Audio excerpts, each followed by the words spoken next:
Hey guys, good morning. ನಾನು ಕೀರ್ತಿ. ಇದು ನಮ್ಮ ಹೊಸ ಮನೆಯ ಮಾರ್ನಿಂಗ್ ವ್ಯೂ. ಮನೆಯ ಸುತ್ತಮುತ್ತ ತುಂಬಾ ನವಿಲುಗಳು ಓಡಾಡ್ತಾ ಇರ್ತವೆ.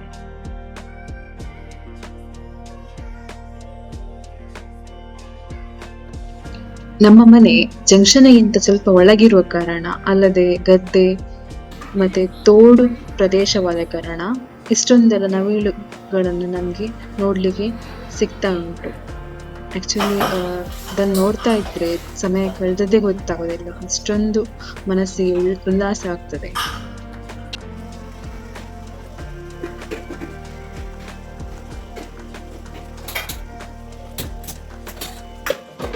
ನಮ್ದು ಮನೆ ಒಕ್ಕಲಾಗಿ ಓನ್ಲಿ 3 ವಾರದಷ್ಟೇ. ಮಾವ ಕೂಡ ರೀಸೆಂಟ್ಲಿ ಹೋದ್ರು, ಮಾವ ಅತ್ತೆ ಎಲ್ಲ.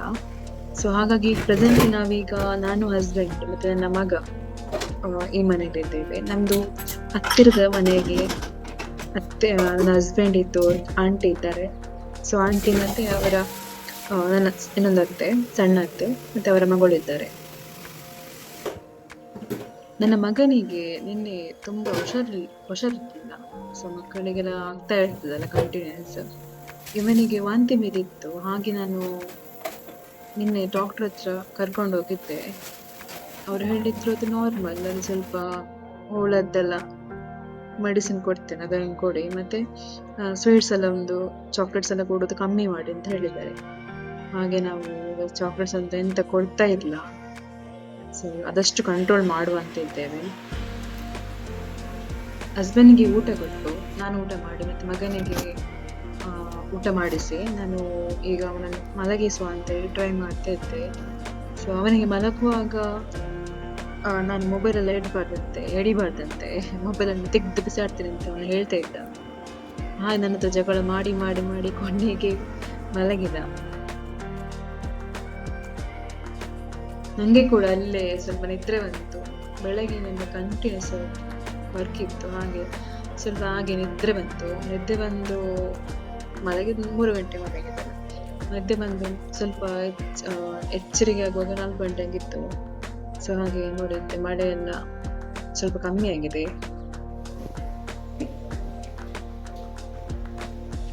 ಹಸ್ಬೆಂಡ್ಗೆ ಸಂಜೆಗೆ ಎಂತ ಬೇಕು ಅಂತ ಕೇಳುವಾಗ ಅವರು ಚಾಯ್ ಕುಡಿದಿಲ್ಲ, ಹಾಗೆ ಕಷಾಯ ಇಡು ಅಂತ ಹೇಳಿದ್ರು.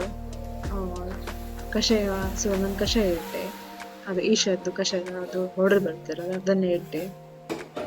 ಸೊ ಅದನ್ನು ಮಾಡಿ ಕೊಟ್ಟೆ ಅವರಿಗೆ. ಮತ್ತೆ ನಾನು ಆಟೋಗೆ ಕಾಲ್ ಮಾಡಿದ್ದೆ. ಆಟೋದವ್ರು ಕೂಡ ಬರ್ತಾ ಇದ್ದಾರಂತೆ, ಹಿಂಗೆ ಹೊರಗಡೆ ಹೋಗ್ಲಿಕ್ಕಿತ್ತು. ನೋಡಿದ್ದು ನಮ್ಮ ಮನೆಯ ಬ್ಯಾಕ್ ಸೈಡ್ ವ್ಯೂ. ಆಚೆ ಕಡೆ ಗದ್ದೆ ಇದೆ, ನಡುವಲ್ಲಿ ಒಂದು ತೋಡು ಇದೆ. ಸೊ ನೀರು ಈಗ ಮಳೆಗಾಲಲ್ಲ, ನೀರು ಫುಲ್ ಇದೆ. ಸೊ ಈವ್ನಿಂಗ್ ನೋಡ್ಲಿಕ್ಕೆ ಖುಷಿ ಆಗ್ತದಲ್ಲ, ಕೂಲ್ ಆಗಿರುತ್ತೆ, ಕಣ್ಣಿಗೆ ತಂಪಾಗುತ್ತೆ.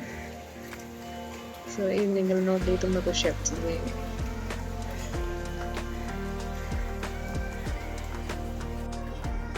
ನಾನು ಬೇಗ ರೆಡಿ ಆದೆ. ಸೊ ಸಾಕು, ಮಗನಿಗೆ ಇದ್ದ ಡ್ರೆಸ್ ಅಲ್ಲಿ ಕರ್ಕೊಂಡು ಹೋಗುವ ಅಂತ ಹೇಳಿ ಡೈಪರ್ ಹಾಕಿದೆ ಅಷ್ಟೇ. ಮತ್ತೆ ನಾನು ಆಟೋದವ್ರು ಹೇಳಿದ್ರು ತಲುಪಿದೆ ಅಂತ ಹೇಳಿ, ಹಾರ್ನ್ ಆಗ್ತಾ ಇದ್ರು. ಸೊ ಹಾಗೆ ಹೋದೆ.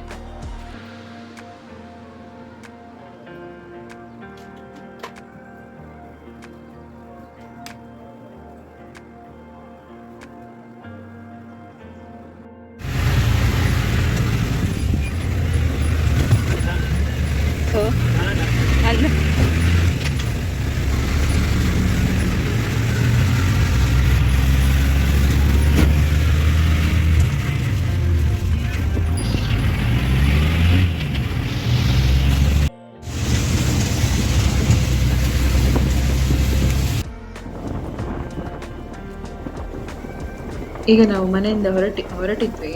ಮಗನಿಗೆ ಹೊರಗೆ ಹೋಗುವ ಅಂತ ಹೇಳಿದ ಕೂಡ್ಲೆ ಅಪ್ಪ ಇದ್ದ. ಅವನ ನಿದ್ರೆ ಕಂಪ್ಲೀಟ್ ಆಗಲಿಲ್ಲ, ಯಾಕಂದ್ರೆ 3 ಗಂಟೆಗೆ ಅಷ್ಟೇ ಮಲಗಿರಲ್ಲ.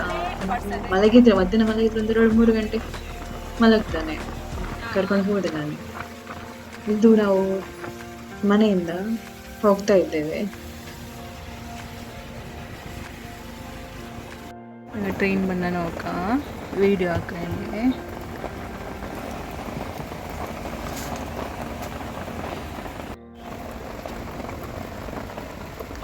ನಡು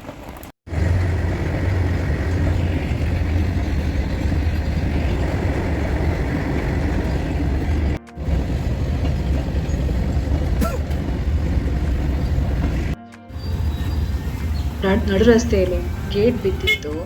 ಮಗನಿಗೆ ಟ್ರೈನ್ ಅಂತ ಹೇಳಿದ್ರೆ ತುಂಬಾ ಇಷ್ಟ, ಸೊ ಹಾಗೆ ತೋರಿಸ್ಲಿಕ್ಕೆ ಒಳ್ಳೆ ಆಯ್ತು. ಈಗ ನಾನು ಫಸ್ಟಿಗೆ ಗ್ಯಾಸ್ ಇತ್ತು ಆಫೀಸಿಗೆ ಇದ್ದಿಲ್ಲ, HP ಗ್ಯಾಸ್ ಇತ್ತು, ಅವಿನಾಶ್ ಅಂತ ಹೇಳಿ ಆಫೀಸಿಗೆ ಹೆಸರು. ಸೊ ಆಲ್ರೆಡಿ ನಾನು ಸಿಲಿಂಡರ್ ತಗೊಂಡೋಗಿದ್ದೆ, ಅವ್ರು ಕಳಿಸಿದ್ರು ಎರಡು ಸಿಲಿಂಡರ್ ಫಸ್ಟ್ ಮಾಡುವಾಗ 2 ಬರ್ತದಲ್ಲ ಅದು ಕಳಿಸಿದ್ರು. ಅದರದ್ದು ಡಾಕ್ಯುಮೆಂಟ್ಸ್ ಎಲ್ಲ ಪೆಂಡಿಂಗ್ ಇತ್ತು ಕೊಡ್ಲಿಕ್ಕೆ ಅವರು. ಸೊ ಬುಕ್ ಮತ್ತೆ ಅದರ ರೆಕಾರ್ಡ್ಸ್ ಎಲ್ಲ ಕೊಡ್ತಿದ್ರು, ಹಾಗೆ ವೇಟ್ ಮಾಡ್ತಾ ಇದ್ವಿ.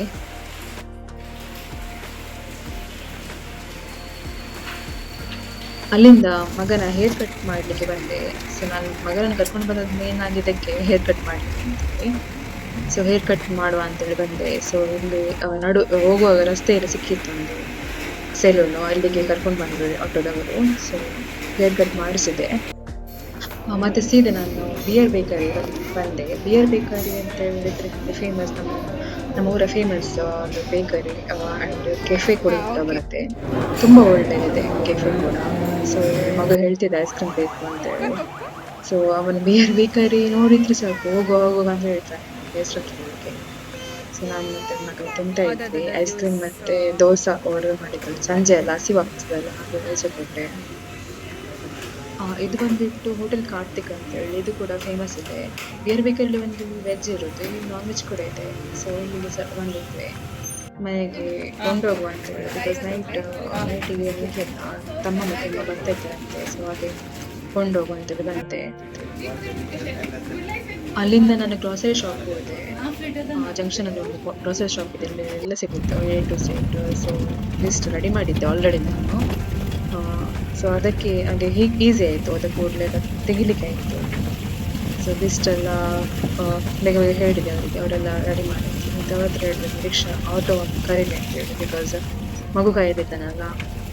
ಮತ್ತು ಅಲ್ಲಿಂದ ಅದರ ಹೊರಗಡೆನೇ ವೆಜಿಟೇಬಲ್ ಶಾಪ್ ಇತ್ತು, ಅಲ್ಲಿಂದ ಕೂಡ ಸ್ವಲ್ಪ ವೆಜಿಟೇಬಲ್ಸ್ ಎಲ್ಲ ಬೇಕಿತ್ತು, ಫ್ರೂಟ್ಸ್ ಆ್ಯಂಡ್ ವೆಜಿಟೇಬಲ್ಸ್. ಅದನ್ನು ಕೂಡ ತಗೊಂಡು ಆಟೋ ಅವ್ರದ್ದು ಗ್ರೋಸರಿ ಶಾಪ್ ಅವ್ರು ಕರ್ಕೊಂಡು ಬಂದಿದ್ರಲ್ಲ ಆಟೋ, ಅದರಲ್ಲಿ ನಾನು ಮನೆ ಕಡೆ ಹೊರಟೆ ನಾನು. ಗೈಸ್ ಹಾಗೆ ನಂದು ಹೋಗುವಾಗ ಗುಡಿಸೆಲ್ಲ ಹೋಗಿದ್ದೆ, ಕ್ಲೀನ್ ಮಾಡಿ ಹೋಗಿದ್ದೆ. ಸೊ ನೈಟಿದ್ದು ಸ್ವಲ್ಪ ಕೆಲಸ ಬಾಕಿ ಉಂಟು ನಂದು. ನೈಟಿದು ಸ್ವಲ್ಪ ಕೆಲಸ ಅಂತ ಹೇಳಿದರೆ ಕಿಚನಲ್ಲಿ ಸೆಟ್ ಮಾಡಲಿಕ್ಕೆ, ಮತ್ತು ನೈಟಿದ್ದು ಫುಡ್ ಇದೆ ಅಂತೇಳಿ ಕರೆಕ್ಟ್ ಮಾಡಬೇಕು ಅಂತ ಮಾಡೋದು ಅಂತೇಳಿ. ಹಾಗೆ ಗುಡಿಸೆ ಆಗಿದೆ. ಮತ್ತು ಮಗ ಆಚೆ ಹೋಗಿದ್ದಾನೆ, ಅತ್ತೆ ಮನೆಗೆ ಹೋಗಿದ್ದಾನೆ, ಅತ್ತೆ ಮನೆಗೆ ಹೋಗಿದ್ದಾನೆ ಆಚೆ. ಸೊ ಅಲ್ಲಿ ಸಣ್ಣ ಹತ್ತಿದ್ದಾರಲ್ಲ, ಹಾಗೆ ನೈಟ್ ನೋಡಿ.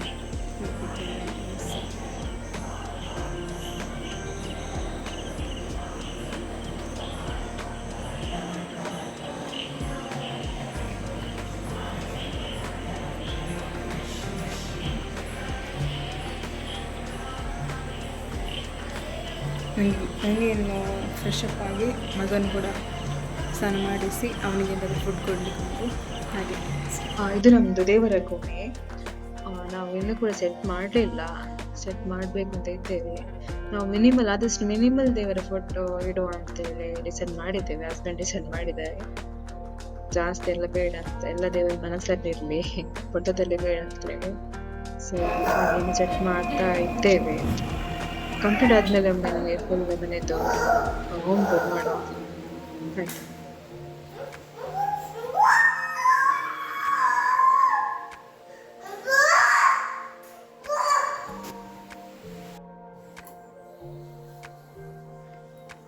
ಸೊ ಗೈಸ್, ನೀವು ನೋಡಿದ್ರಲ್ಲ ಮಾರ್ನಿಂಗಿಂದ ಈವ್ನಿಂಗ್ ತನಕ ಇರುವ ರೂಟೀನ್. ಇವಾಗ ಗಂಟೆ ಬಂದುಬಿಟ್ಟು 9:30 ಆಯಿತು. ನಾವು ಆಲ್ಮೋಸ್ಟು 8ಗೆಲ್ಲ ಶಟ್ ಡೌನ್ ಆಯಿತು ನಮ್ಮದು. ಬಿಕಾಸ್ ಇಲ್ಲಿ ಅಂತ ನನಗೆ ನೈಟಲ್ಲಿ ಇಷ್ಟು ವರ್ಕ್ ಇರ್ತಿರೋದು, ಬಿಕಾಸ್ ನೈಟ್ ಕೂಡ ನಮ್ಮದು ಫುಡ್ಡೆಲ್ಲ ಲೈಟ್ ಇರುತ್ತೆ. ಹಸ್ಬೆಂಡ್ ಕೂಡ 7 o'clock ಅವ್ರು ಡಿನ್ನರ್ ಮುಗಿಸ್ತಾರೆ. ಮಗುವಿಗೆ ಅವನಿಗೆ 7:30 ಆಗಿ ಊಟ ಕೊಟ್ಟು ನಾನು ಊಟ ಮಾಡಿ ಎಲ್ಲ ವಾಶ್ ಕ್ಲೀನಿಂಗ್ ಎಲ್ಲ ಮಾಡಿ ಒಂದು 8 o'clock ಸ್ಟಾರ್ಟ್ ಮಾಡ್ತೀವಿ ನಾವು. ಆಮೇಲೆ ಸ್ವಲ್ಪ ಮಾತಾಡ್ತಾ ಮಗು ಆಟಾಡ್ತಾ ಇರ್ತಾನೆ, ಹಾಗೆ ಅದನ್ನು ನೋಡಿ ಹಾಗೆ ಇರ್ತೇವೆ, ಮಲಗ್ತೇವೆ ಬೇಗ ಸ್ವಲ್ಪ. ಇವತ್ತು ಅಮ್ಮ ಬಂದಿದ್ದಾರೆ, ಅಮ್ಮ ಮತ್ತು ತಮ್ಮ, ಹಾಗೆ ಸ್ವಲ್ಪ ಲೇಟ್ ಆಯಿತು ಮಾತಾಡಿ. ಓಕೆ, ಸೊ ಇವತ್ತಿನ ನಂದು ವ್ಲಾಗಿಂಗ್ ಇತ್ತು. ಸೊ ಎಲ್ಲರಿಗೆ ಗುಡ್ ನೈಟ್, ಟೇಕ್ ಕೇರ್, ಬಾಯ್ ಬಾಯ್.